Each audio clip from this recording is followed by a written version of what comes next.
Philosophical Friday. Hey, I want to expand your mind and make your brain hurt all weekend thinking about deep things. So let's look back at the protests, these leftists who were tearing down the Confederate monuments in Columbus and canceling everybody they can. I just find it funny what they're doing, as well as insane knowing their philosophy of life. Every one of these are mainly college-educated young people. And they've heard the following phrase like 1,000 times. I did too when I was in college. I'm sure you did. There are no absolutes. And no moral absolutes. And yet they're the first person that would come and get in your face and say, listen, I am going to believe what I want to believe, do what I want to do, say what I want to say, and you got nothing to stop me from that because I have that freedom. Yet they're taking the position of this. And by the way, the slavery issue to me, we all agree it's immoral, okay? We've even accepted it as a moral absolute. However, why would they be protesting this like now? You know, if they were back 200 years ago, I get it. By the way, they'd all be shot if they did it back then because they'd be the minority, because then it was morally acceptable. And that's the philosophical point of this. They believe, I promise you, more than anybody in moral relativism, meaning you just believe what you want to believe.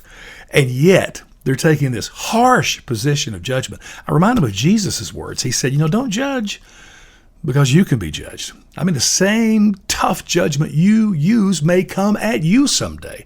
So you better be careful. And by the way, we do have one actual modern issue that's a moral issue. It's called abortion. It's been going on since, Roe v. Wade. We'll face it again this election, I promise you. And I'm on the pro-life side. I've always found it just incomprehensible that in the protective womb of a mother, you can kill that child. It's really hard for me to get.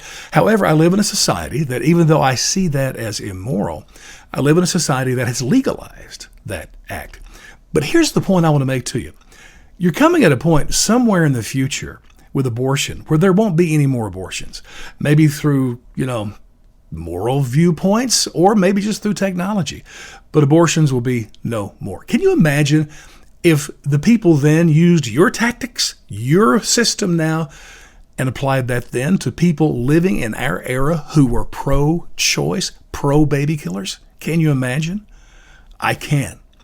And think about Barack Obama's statue being torn down, his name being ripped from signs and billboards because he was pro-choice.